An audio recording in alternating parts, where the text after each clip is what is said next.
Hey guys, I got a couple questions on my Tumblr about both raw and equipped lifting, and a couple of them were specific questions, but I wanted to go over kind of like the general basis of training both of them. I think the most important thing when you're training both raw and equipped lifting, you need to focus on like seeing what your body can handle and what it can't. So it's almost like you have to do like a pre-training for it to see how much volume you can take, how much like specific strength. So if you go into exercises for your weaknesses, if you're like me, like on my squat, I squat very differently raw than I would equipped, which some people disagree with, some people agree with, which I don't really care. It's my training. But I have weaknesses in both that I try to improve on. So since I'm so narrow in the squat raw, you know, I have different exercises that I would target for that. And then same thing in equipped. I have different weaknesses there. So not that they wouldn't overlap at all. Of course they do. But some are just a tad more specific, I guess. So when combining them, you're definitely going to have a change in like weekly volume, which might kind of throw your body for a loop if you're not used to it, which is why I really would suggest you try to kind of see how much you can handle, or just condition a little bit more and then go from there. I was an athlete, so I didn't really worry too much about it. I kind of just went into it basing most of my training for raw. So I would do my typical split, focus on my raw, and then add in two more days on top of that to be equipped. So if it was bench, you know, I would be in my slingshot or I would be in my bench shirt, and then the other night would be either in my briefs or in my suit or both or whatever. And then it ends up being, for me, it ended up being about 8 to 10 workouts a week. So yeah, I was, you know, in 2-a-days, but I was able to do it then because I was a student. So in the mornings I would go to class, and then I would go and lift, and then I would go back to class and work, and then I would go and train at night around like 7. So there's still a good amount of time in between, and then like I would throw in running workouts or conditioning workouts. Not conditioning, I don't know what I would call them, just like med balls, almost like recovery days. I would do med balls, jumps, cables, things like that. So yeah, I guess recovery days. There would be one at the end of the week and one right in the middle of the week. But yeah, so I would really suggest you treat them as separate entities because they are kind of different. They are different monsters. There's different ways to attack them. I know a lot of people will say that their raw strength will improve even if they're just training in equipment, which I get. And I completely 100% agree that that could be the case. But how I pull and how I squat are just way too different. That it just, I have to practice the movement. There's no way that I couldn't.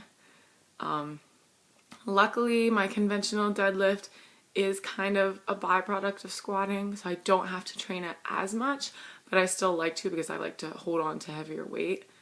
And I like to do that, you know, from blocks without my suit or without my briefs, because then, you know, I get a sense of overload, and it's even greater because I don't have anything aiding me. So the bench, a little different. I think I could not bench raw and be okay.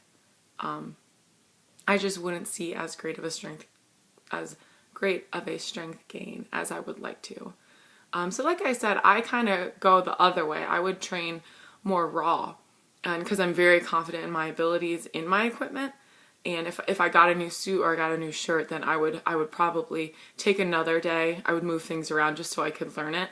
But if it's equipment that I've already been in, I'm usually really good with that. I just have to get stronger, you know, like box squatting or, you know, squatting with chains, which is what I would do, one of the 2 workouts of my equipment. So also I mix in running in there sometimes depending on what my goals are, and the weather. Since I was in the South, I love to go out to the track. I loved to do any kind of like circuit sprint workout. I love running distance just because it's a lot less tolling on the body. And that was another question I got about running. People ask me, like, why do you run so much distance? Isn't that counterproductive? You know, you're losing muscle mass when you really want to be gaining muscle mass. Not really. No study really suggests that you lose muscle mass if you run like 2 miles. I eat a lot, so there's no way that my body would, you know, start to dip into protein sources for energy. I don't run marathons, half marathons, nothing. The most I've ever run is 4.5 miles. I usually keep it around 2.5 to 3, and I do that because if I sprint, and I mean, I sprint. I don't just, you know, try to run fast. I actually try to sprint. I used to be a track and field athlete. I am an athlete, so I have the mentality. I'm going to go all out. And it's just that would be counterproductive, because if I'm squatting the next day, it's like, well, you use similar muscle fibers, you used similar metabolic pathways, you're tired, and the next day you want to max out and squat. Like, it just wouldn't make sense. And plus I don't use it for, you know, being explosive. I mean, Louis said it best, if you want to be explosive, you know, do box jumps and stuff. And that's the other reason to not sprint, is because, you know, it's, you can be super injury prone for pulling different muscles, especially for a powerlifter. Usually we're tight, unless you do a mobility WOD every day, which is good for you. But yeah, so that's why I choose to run distance. Very low maintenance, like really low intensity. I don't have to worry about anything. And it's like pretty good for me to clear my head. I don't find it boring. I find it like, yes, I don't have to do sprints.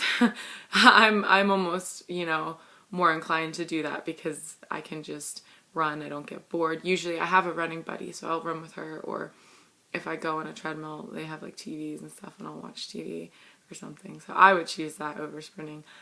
If you like to sprint, do it 100%. Just be careful, you know, properly warm up, make sure you have good blood flow and you're stretching and things like that. But that's why I do that. So if you guys have any other questions about my training, I can get into specific questions. It's just tough for different audiences because if they're beginners, they don't quite understand things. But that's okay. I can, you know, either label that in the video or send you a message back. I appreciate y'all keeping up with my training. It really means a lot. Have a great day.